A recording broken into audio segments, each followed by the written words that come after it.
Aquí estoy para presentar este video respecto al tema del comer, la alimentación humana y la espiritualidad. Lo llamé hambre y ayuno y es producto de muchos años de investigación, que también tengo un ensayo escrito sobre eso, porque bueno, yo siempre he sido personalmente muy conectado con el tema de la comida y también por mi posición científica, psicológica y personal, la espiritualidad siempre ha sido un punto de vista que lo he intentado relacionar con todos los temas que estudio, en este caso con la comida. La comida es el acto humano más básico que existe. Es lo que determina la economía humana, determina la historia humana, y viene esta preocupación, esta cosa con la comida, viene desde que el hombre fue hombre, ¿sí? Desde el Homo habilis, que es una de las caras del Homo sapiens. Las primeras herramientas son para respecto a la comida, ¿no es cierto? Las flechas, los cuchillos,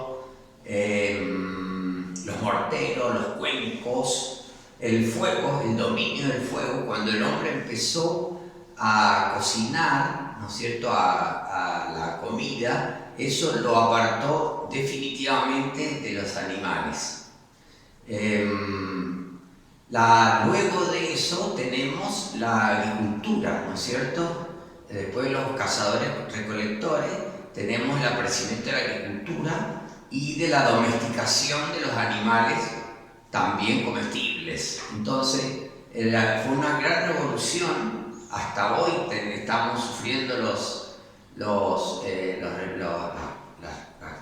resultados de la revolución agrícola, ¿no es cierto? Y es siempre encima de la comida y del comer. Las culturas nacen o se levantan respecto a las costumbres sobre qué comemos, cuándo comemos, con quién comemos, cómo hacemos la comida, qué comidas representan a la cultura. Entonces es como un tema omniabarcante, ¿sí? Voy a desarrollar al final la reflexión sobre las dos grandes religiones del mundo, y de Jesús y Buda, que tuvieron mucho que ver con este tema, ¿no es cierto? Y va a ser como el punto final de mi reflexión. Yo he ayunado, he hecho muchos experimentos, ¿no es cierto? He hecho experimentos prolongados de ayuno, y eso es como que nos da un control sobre los hábitos, sobre la necesidad, etc. Y eso te hace pensar, ¿no es cierto? La primera constatación es que la necesidad, ¿no es cierto?, de comida es mínima, ¿no es cierto?, en los regímenes alimenticios estrictos o en los ayunos, se constata de que la necesidad de nutrientes es mínima, ¿sí? Después ya voy a entrar en eso. Entonces, la gran pregunta es ¿por qué comemos tanto? Y ahí vienen los puntos que voy a desarrollar, ¿no es cierto? El deseo, el placer, la búsqueda del placer, el sentirse con la barriga llena, ¿no es cierto?, la cantidad que comemos, los hábitos, es justamente las costumbres, y la ansiedad por último. Entonces yo digo que comer, hay 5 motivaciones, todas mezcladas, pero muy mezcladas, que no se las puede... ¿Pero esto es solamente en adultos? Porque los niños... ya voy a hablar de eso, muy bien, de los niños va apareciendo eso, ¿tá? Se va formando esta mezcla de motivaciones, ¿cierto? Es una mezcla inextricable, se dice eso. como que no se los puede separar, pero son motivaciones diferentes. La necesidad, ¿no es cierto? A partir de estudios profundos y de los ayunos, se constata que se necesita una cantidad mínima de nutrientes, la necesidad de los nutrientes, aquello que el cuerpo necesita para restablecer la energía y regenerarse, ¿no es cierto? Hay un dicho en los jeroglíficos de una tumba de Egipto que dice: un tercio de lo que el hombre come va a su estómago, los 2 tercios restantes van al bolsillo del médico. Y algunos estudiosos, y en mi experiencia, los ayunos dicen que no es un tercio, es un cuarto de lo que el hombre come. Un cuarto, es realmente muy poco la necesidad de nutrientes, ¿tá? Y el resto es ahí, el resto son estas otras motivaciones, exactamente. Bueno, una de las cosas así como principales respecto a este ítem es que, bueno, que hay como un pensamiento materialista o un pensamiento cientificista, ¿no es cierto?, sobre las necesidades nutricionales, y un pensamiento, digamos, alternativo, más espiritual, va a rebatir varias premisas o varias creencias desde el punto de vista científico. Por ejemplo, de que los nutrientes deben ser ingeridos desde afuera. Todos debemos comer, ya te hacen la lista, ¿no es cierto? Las proteínas, los carbohidratos, las grasas y aceites, los cereales, las fibras vegetales, los minerales y las vitaminas. Pero lo que se constata con una visión más profunda, más espiritual, es que el cuerpo es un verdadero catalizador de elementos, es alquímico. Entonces no necesitamos ponerle toda la cantidad que te dice la ciencia, sino de que a partir de algunos alimentos el cuerpo produce lo que falta, ¿sí? Eso es como muy básico. El cuerpo no necesita ponerle la lista entera de los nutrientes, porque si falta algo, él va a producir lo que falta, ¿tá? Por ejemplo, otra de las cosas es que, a ese respecto, por ejemplo, es un mito decir que hay que tomar leche para la necesidad de calcio. Es un mito así muy básico, muy de la industria lechera y de los médicos comunes. Primero, porque el ser humano adulto no necesita leche. Segundo, porque el calcio se consume de muchos otros alimentos, pero de muchos otros. La pirámide nutricional, también bastante famosa, también es como otro mito, de que hay que consumir muchos cereales, hay que consumir pocos aceites y grasa. En estudios muy recientes y muy profundos, hasta universitarios, científicos, esa pirámide se puede revertir. Realmente, digamos, que lo esencial, por ejemplo, son los aceites y las grasas, y no los cereales. Es al revés la realidad de la pirámide alimentaria. A esto quiero decir que hay unos nutrientes que el cuerpo no produce, se llaman esenciales, ¿no es cierto? Dentro de los cuales hay algunas vitaminas que hay que realmente consumirlas, y minerales, todos los minerales, algunos aminoácidos, y especialmente, esto es un descubrimiento bastante reciente, los aceites, las grasas buenas, que son, por ejemplo, el omega 3 y el omega 6. Esto el cuerpo no los produce, hay que consumirlos. Estas grasas buenas están en los pescados, en los mariscos y en algunos granos como la chía y otros. Y se dice, y esto es muy interesante, que si nosotros no los consumimos, el cuerpo los va a buscar porque esos sí son esenciales y no los puede producir a partir de otros elementos. Entonces, fíjense qué interesante, dice que algunos problemas de obesidad y de voracidad es porque el cuerpo busca estas grasas que no se les da. Y como muy interesante esto, que a veces consumiendo esto baja la voracidad del organismo. Otro de los mitos es la miel y el azúcar, por ejemplo, como que tienen la misma cantidad de calorías y son absolutamente diferentes en términos de calidad y de productos aminoácidos esenciales, etc. Yo siempre digo de que la miel es de Dios y el azúcar es del diablo. Y los nutricionistas, para ellos son calorías y es como que hay que reducirlas todas, etc. En fin. Bueno, pasando al ítem, ¿no es cierto?, deseo. El ser humano busca sabores, ¿no es cierto? El ser humano tiene en la lengua receptores de sabor, ¿no es cierto? Acá tenemos los tipos de sabores, ¿no es cierto? Hay 6 receptores de sabor: dulce, salado, amargo, ácido, agrio o picante. Pero el picante es casi una cuestión de la piel, de una fricción de la piel, no hay un receptor, digamos. Umami y graso.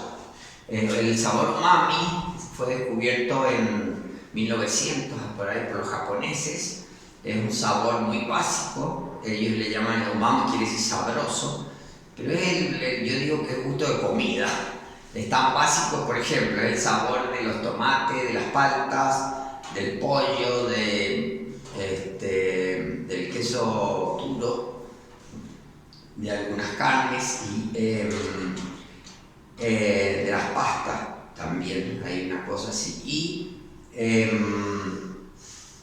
entonces, yo digo de que estos sabores y esta necesidad, ¿no es cierto?, este deseo que busca el placer, es básico también de nuestra experiencia en la Tierra.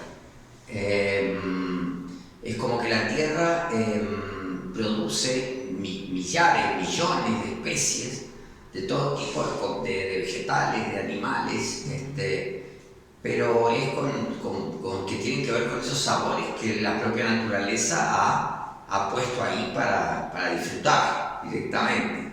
Entonces, la búsqueda de sabores es algo también natural de nuestra experiencia terrestre, y yo digo de que significa el amor al planeta Tierra, ¿no es cierto? Es una experiencia, digamos, básica del ser humano. A lo material.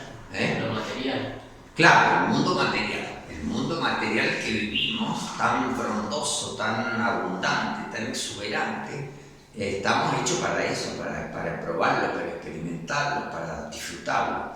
Pero tiene una cara, ¿no es cierto?, que es la adicción, el apego que producen ciertos sabores implica una posibilidad de adicción, ¿cierto? Se dice de que la leche materna, ahí hablando ya de los niños, ya tiene todos estos sabores, ¿tá? La proteína tiene que ver y el umami, digamos, tiene que ver con el medio salado, con el suero. Después está lo cremoso, lo grasoso, lo dulce, hay azúcar, lo agrio, ¿tá? Y el ser humano va a buscar esos sabores que los tiene desde la lactancia. Por ejemplo, el queso. El queso, la adicción al queso o el sabor, la búsqueda de ese sabor ya es la leche agriada, ¿tá? La leche materna. Y las grasas, que son otros grandes atractores de sabor, ¿no es cierto? Es aceitosa, es gasosa. También hay como una búsqueda, porque el umbral de la sensación, ¿no es cierto?, se va saturando y cada vez buscamos más. Es como las drogas, ¿no es cierto? Cuando nosotros, por ejemplo, hacemos ayuno, y después para salir del ayuno nos damos cuenta que una mínima cantidad ya le sentimos el sabor, mínima cantidad, solamente con tocar la lengua.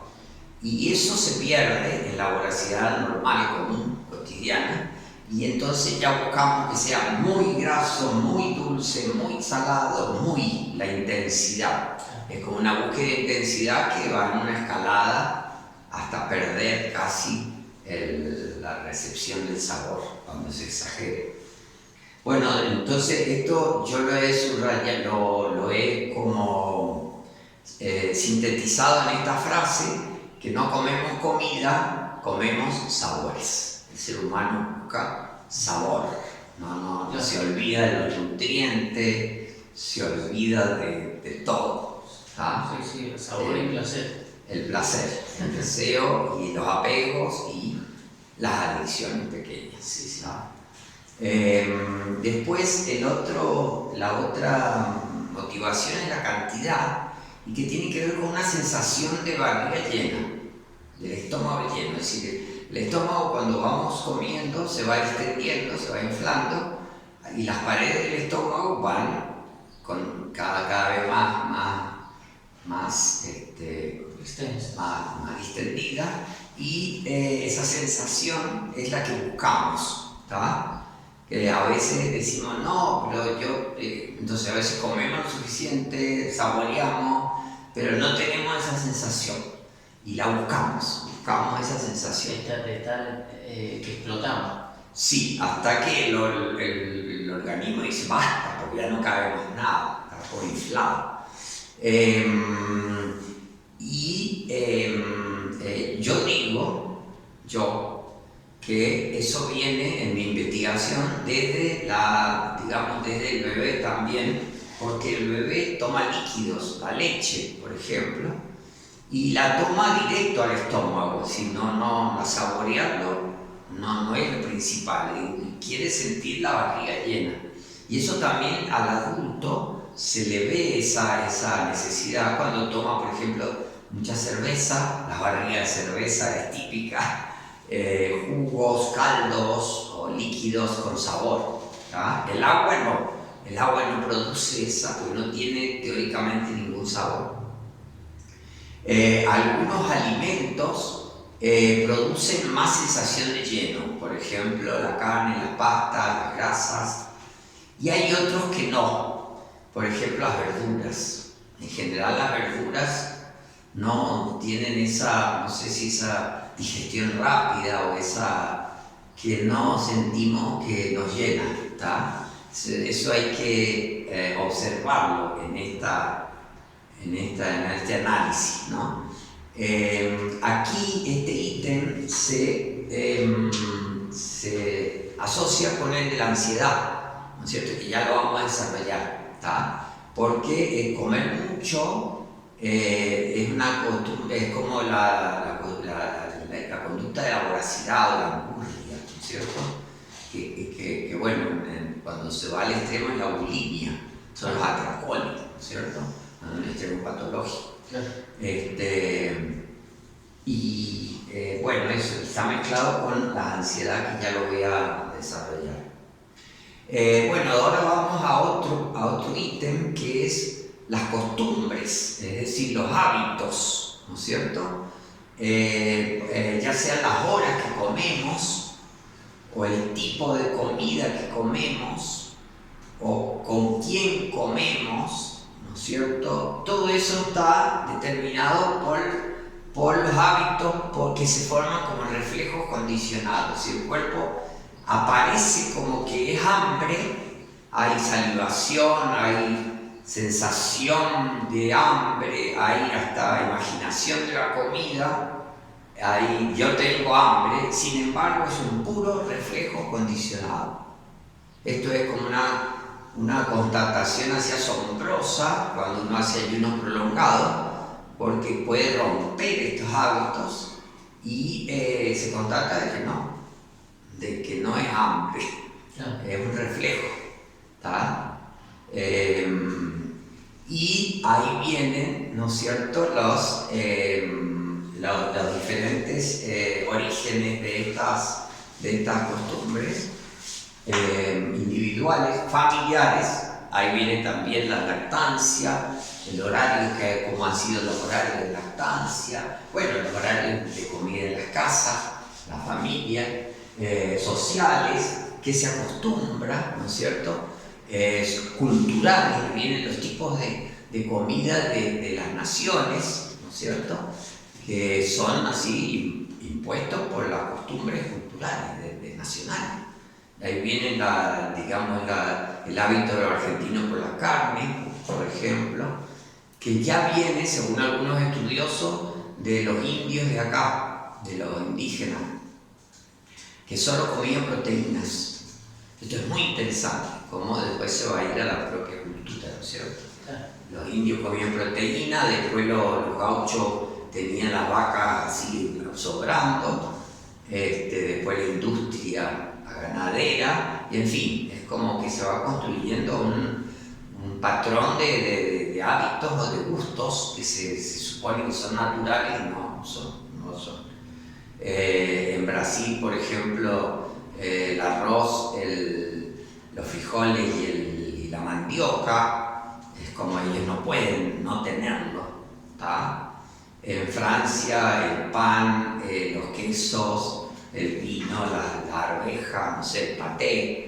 En Italia la pasta, la pizza, por decir algo. En Estados Unidos la hamburguesa, el pollo frito, y así, ¿no? En Alemania la salchicha, las papas, el chucrú, no sé, la cerveza. Y eso es como que tampoco está todo como mezclado, ¿no es cierto? Esos gustos, esas atracciones ya no son de la propia comida tampoco, ya no son de la propia comida, sino que yo me acuerdo en Brasil, por ejemplo, ellos comen la palta es muy umami. La palta y el tomate, por ejemplo, son muy de gusto umami y necesitan los resaltadores de sabor, ¿no es cierto? Para que se vaya para un lado o para el otro. Por ejemplo, la palta nosotros la comemos con sal. Para los brasileños la palta la comen con azúcar, ¿sí? Ahí se ve cómo son gustos culturales, eso, y que no son de la propia comida, ¿no es cierto?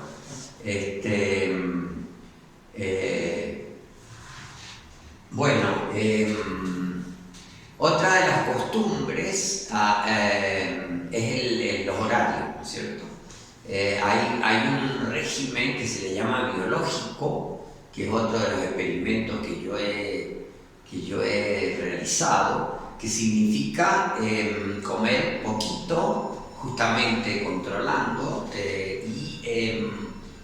para calmar la primera puntada de hambre, comer un poco nada más y esperar, y a cada 2 o 3 horas da la puntada de hambre, ¿no es cierto? Comer poquito durante todo el día, ¿no es cierto? Entonces, esos son tiempos naturales, pero los otros son tiempos culturales, familiares, sociales, ¿no es cierto? La hora del ayuno, la hora del desayuno, la hora de la merienda, la hora de la cena, la hora del almuerzo. Todo esto es impuesto desde afuera, ¿tá? Y es también muy difícil de romper, justamente porque son reflejos, son costumbres, hábitos antiquísimos, ya están en las neuronas, en los circuitos neuronales, entonces no se pueden romper con facilidad. Hay que hacer todo un juego de voluntad, de control, para poder hacerlo.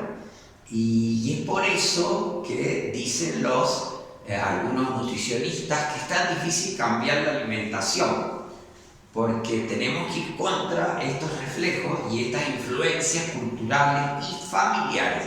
Algunos llegan a decir de que la dificultad para reprogramar, para hacer otro nuevo programa alimentario, es justamente porque en el inconsciente hay como una traición a mamá, a la familia, a la patria, ¿no es cierto? Es como un sentimiento de traición. ¿Por qué? Porque ellos nos han dado esa alimentación con todo el amor, aunque no sea sano, ¿tá?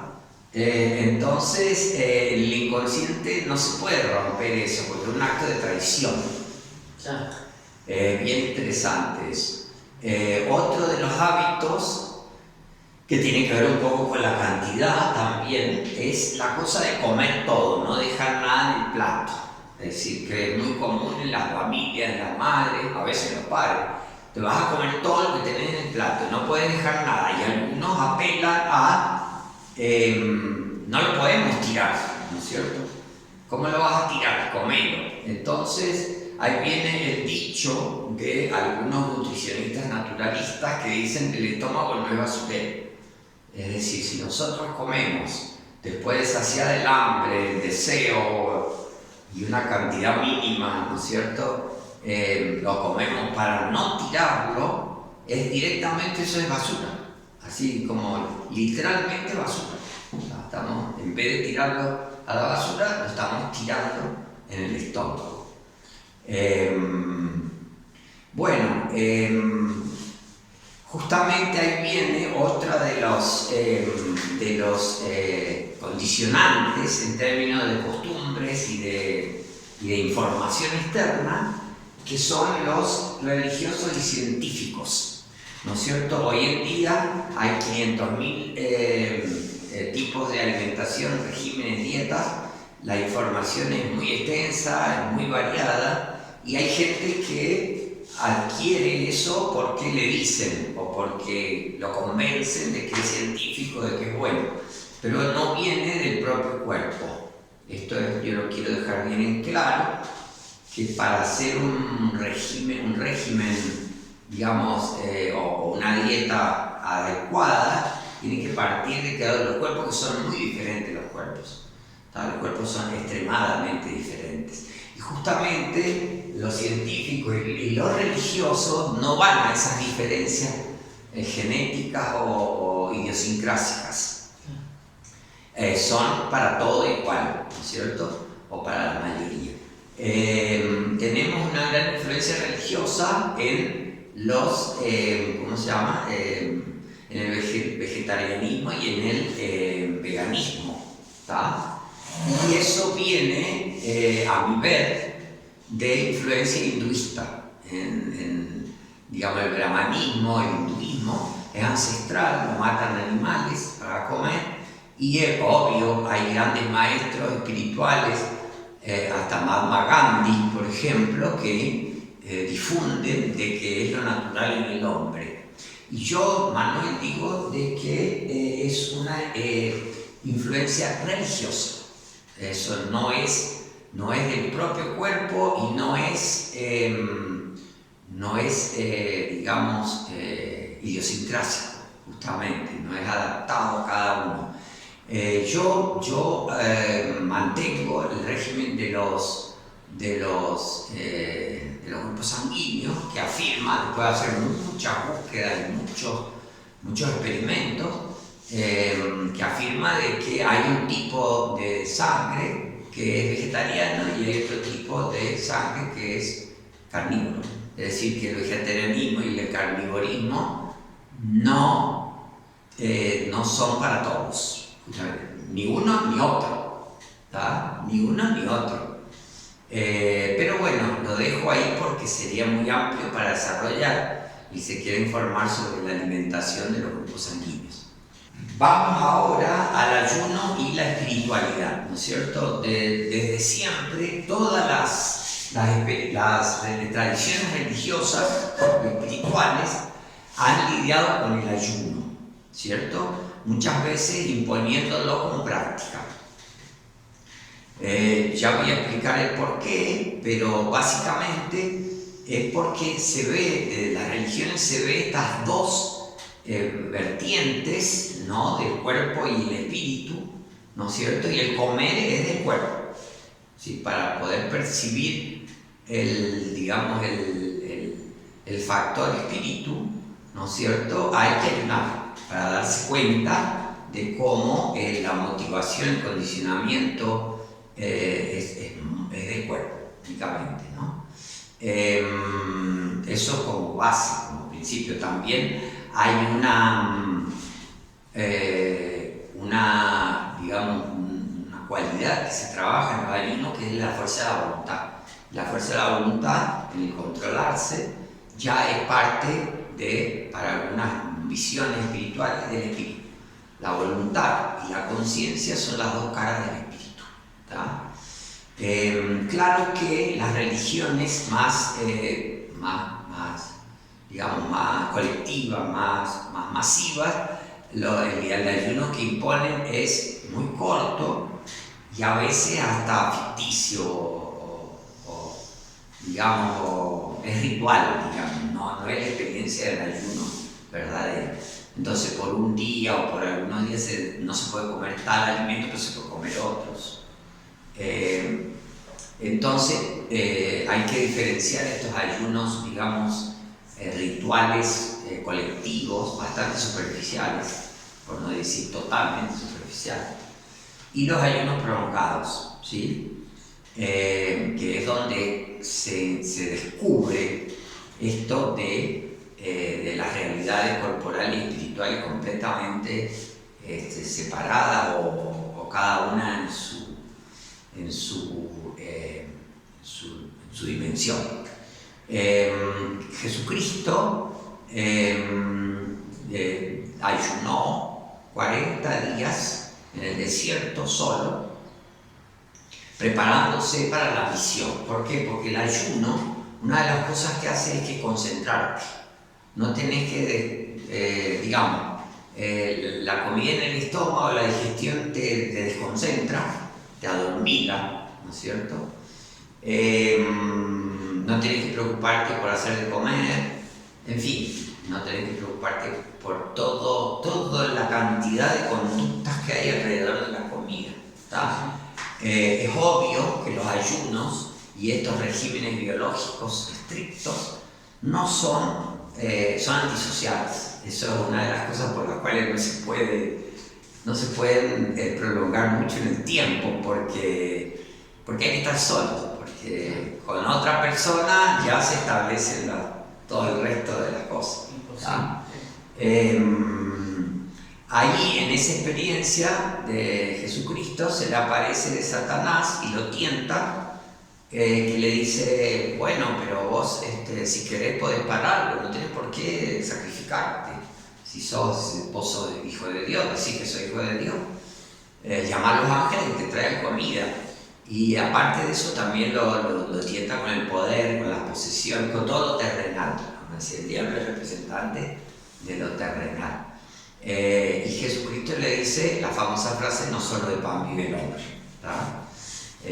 Y es así, es como la esencia de la espiritualidad es, digamos, que si después hay ¿cómo se llama?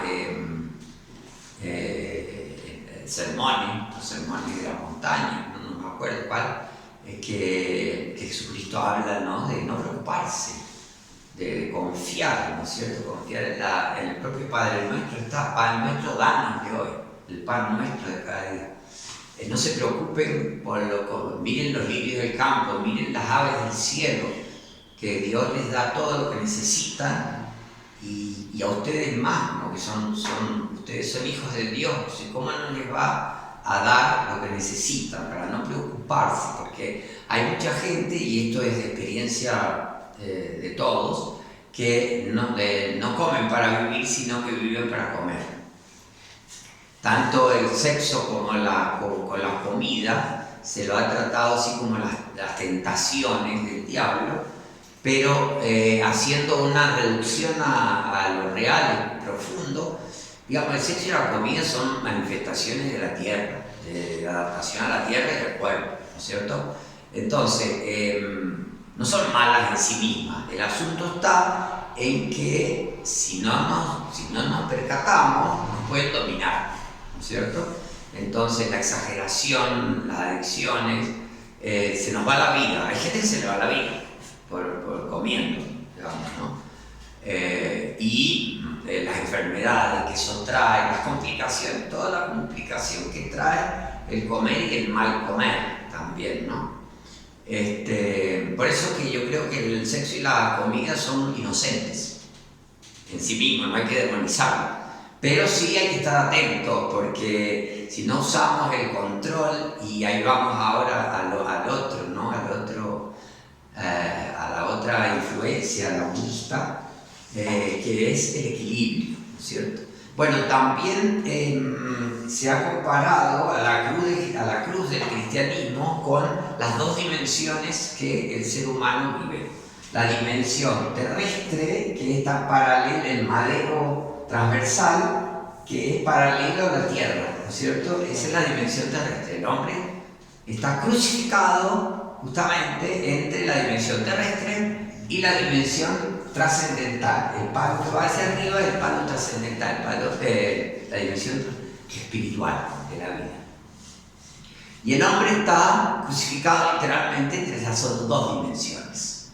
Justamente Jesucristo, por la resurrección y todo eso, que murió pero también resucitó, muestra las dos direcciones, las dos dimensiones del ser humano. Y justamente lo que la otra tradición es la que nos va a hablar de la necesidad del equilibrio, y fue Buda. Siddhartha Gautama, el creador del budismo, pertenecía a las tradiciones del hinduismo, porque era de la India, ¿no es cierto? Una religión muy antigua. Y él era príncipe, era hijo de ricos, tenía todo lo que necesitaba.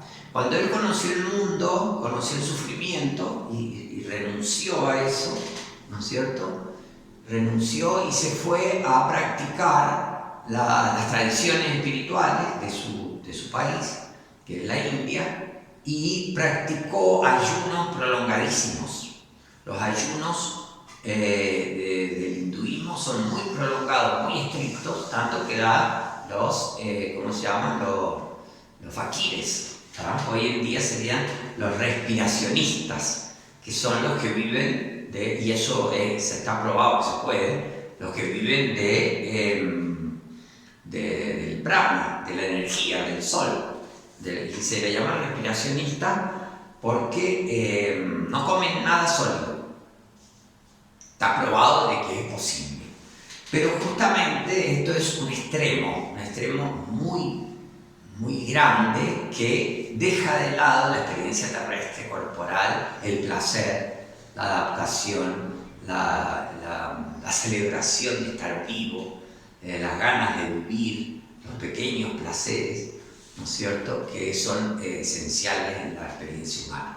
Entonces, se dice que él, habiendo hecho un ayuno prolongadísimo,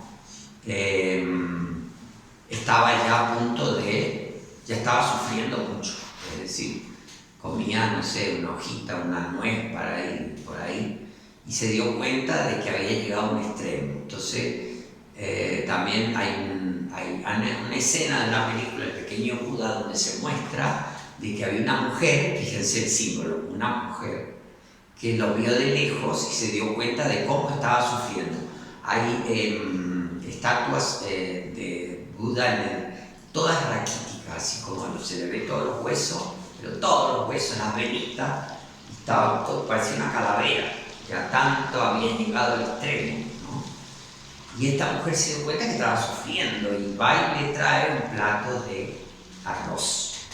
Y él se da cuenta del mensaje del planeta, de la naturaleza, de lo femenino, ¿tá? La tierra es la dimensión femenina, ¿no es cierto? El espíritu es la dimensión masculina en términos arquetípicos, ¿no?, de género. Y se da cuenta y lo acepta. Y ahí crea su doctrina, que uno de los puntos es el dorado camino del medio. Si lo que importa no es la experiencia extrema. Hay que probarla, sí, hay que probarla. Y el ser humano vive probando las experiencias extremas, ¿cierto? Pero el gran clic, el gran desafío que es de la voluntad, ¿no es cierto?, y de la conciencia, es el dorado camino del medio. Y ahí se basa el budismo, ¿no?, a partir de esta experiencia básica. Se confunde mucho actualmente el hinduismo con el budismo aquí en Occidente. Yo lo he estudiado bastante y hay una revolución. Las dos son de la India, originales, pero Buda es como una revolución con el budismo, con el hinduismo.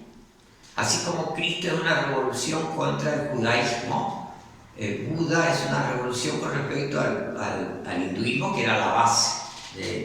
Y eso no se lo ve con claridad. Entonces hay regímenes basados en las tradiciones hinduistas, con los tipos de alimentación, los tipos de ayuno y qué sé yo, que para mí son de origen religioso, pre-budista, digamos, hinduista. Bueno, yo volviendo a este asunto, ¿no?, de que también las religiones tienen un problema, porque las religiones también hablan para todos. Y yo creo que el crecimiento espiritual de la nueva era es una religión privada, y las conclusiones que uno tiene que sacar no se las tiene que decir nadie, se las tiene que sacar la experiencia y el propio cuerpo en este caso, ¿no es cierto? Bueno, y quedó un poco lo de la ansiedad. La ansiedad es una sensación de malestar, de incomodidad, de nervios, ¿no es cierto?, de desasosiego, de intranquilidad. Es también una de las experiencias más básicas del ser humano. ¿Tá? Todo el mundo sufre de ansiedad en mayor o menor grado. Y vienen los mecanismos de defensa para no sentirla, ¿no es cierto? Entonces hay miles de mecanismos de defensa, pero el comer es el más universal. Nosotros, mucha gente come, yo, digamos, sin necesidad, para sacarse esa sensación de vacío, Justamente me acordé ahora porque la concepción del budismo, de lo espiritual, dice que es como un vacío, ¿no es cierto? El espíritu o el psiquismo es un espacio, ¿no es cierto? Y que hay una tendencia a llenarlo de cualquier forma, ¿tá? Con N cosas, con información, con el celular, con alcohol, con sexo, con relaciones. No podemos estar sin hablar o sin estar con alguien, etcétera, etcétera, etcétera. Con trabajo, con todas las adicciones posibles. Y la de comer es la más básica, ¿no es cierto? Entonces, por ejemplo, en las madres, en la lactancia, cuando la madre está con el bebé del pecho, el bebé llora o está incómodo y ella casi automáticamente dice está con hambre, y le enchufa el pezón en la boca. Puede ser que también diga está con pis, con caca o alguna otra necesidad, ¿no es cierto? O con sueño. Siempre dice si está llorando, si está incómodo, está con sueño, con hambre. Y no es así. El bebé nosotros, bebés, tenemos vida emocional profunda. Sentimos todas las emociones desde el comienzo. ¿Tá? Miedo, tristeza, alegría, asco, ¿qué más? Las emociones básicas, todas. Apego, ¿no? Sí, también el apego, el miedo a perder, por ejemplo, ¿no es cierto?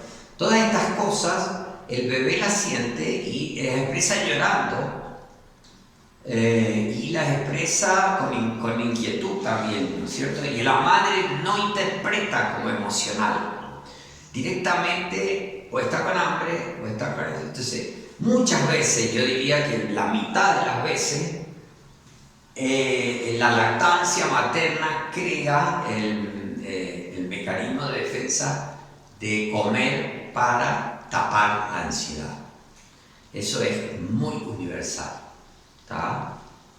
Para algunas personas más, para otras menos, ¿tá? Y es un trabajo muy difícil de desentrañar, ¿tá? De analizar, de dividir. Este trabajo que yo he hecho, por ejemplo, eso es, tenés que hacer muchos experimentos y muchos ayunos para poder darse cuenta cuándo es ansiedad, cuándo es la cosa de la barriga llena, cuándo es placer, cuándo es la necesidad de nutriente. ¿Tá? Por eso un poco yo termino este trabajo con este legado, ¿no es cierto? Que la experiencia de la vida en la Tierra pasa por el equilibrio, ¿no es cierto?, de percibir la vida espiritual y respetarla, ¿tá? Pero sin llegar al extremismo del autocontrol, de reprimirse mucho, ¿no? Reprimirse todos los placeres, ¿no es cierto? Que es una costumbre, una cosa muy tradicional. Y también con el otro extremo de la adaptación completa al planeta Tierra, con sus alegrías, con sus sabores, con sus celebraciones, ¿no es cierto?, que también la comida favorece, porque es eso, ¿no? Nuestro camino espiritual está entre los extremos, ¿sí? Ni la voracidad ni la austeridad, por ejemplo. Ni, bueno, se van a la bulimia y la anorexia, el raquitismo y la obesidad, ¿no es cierto? Eso no. Estamos todo el día ahí, entre esos dos extremos, y este trabajo es para prestar atención a estas cosas, porque realmente se nos puede ir la vida, literalmente, por la cuestión de la comida. Un adendo importante para quien sabe astrología es la visión de los signos y planetas en el comer y en la vida espiritual o los ayunos. Yo sostengo que los tres signos de tierra, porque el comer justamente está ligado al cuerpo y los signos de tierra tienen que ver con eso.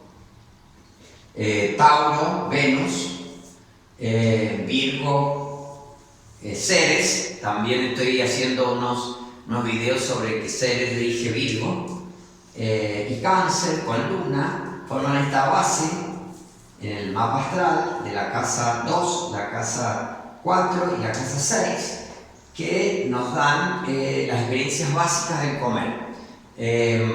Y Capricornio con Saturno, ¿no es cierto?, como uniendo todo esto. Por ejemplo, Capricornio tiene que ver con la necesidad pura, ¿tá? La necesidad básica, ¿no? La necesidad natural de nutrientes del cuerpo, y por eso también está ligado al autocontrol y al trabajo de la voluntad sobre el comer, ¿tá?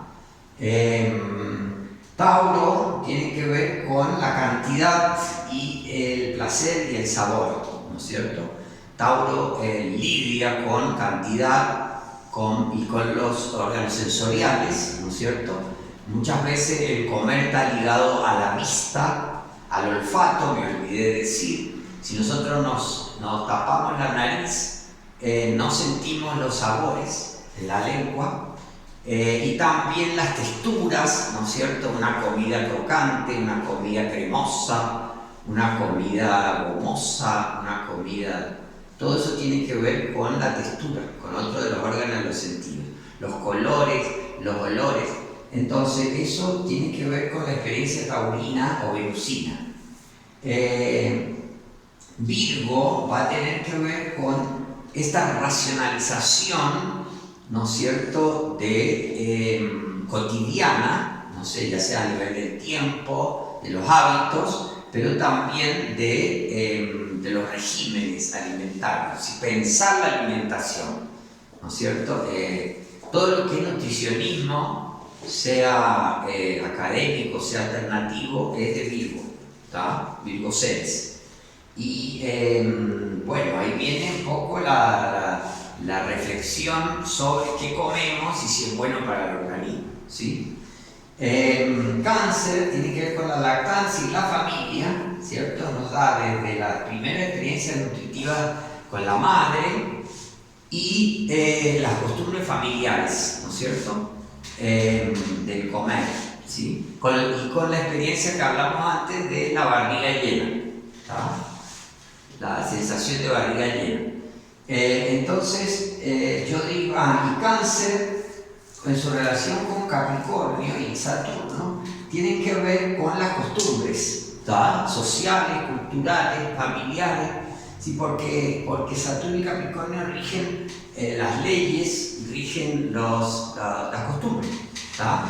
Y va a tener que ver también, es decir, el Capricornio bajo, por decirlo así, en estas estructuras y repetitivas, tan difíciles de romper, los reflejos condicionados, como también el trabajo de voluntad para poder romperlos, ¿tá?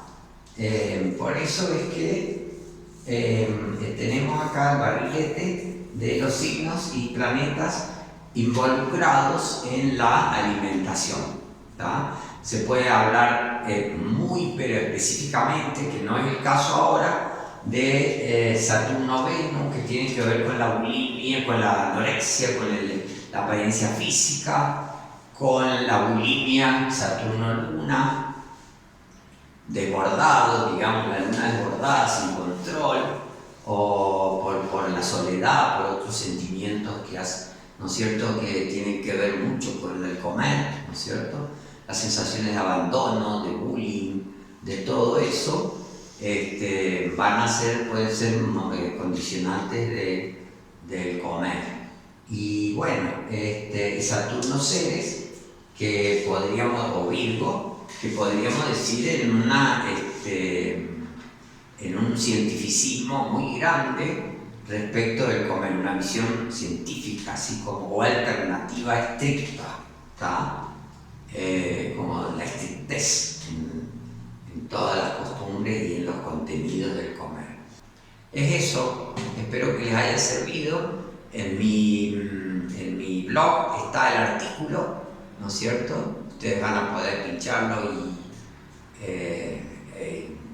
traerlo y leerlo, donde yo detallo todas estas colocaciones que he hecho. Gracias.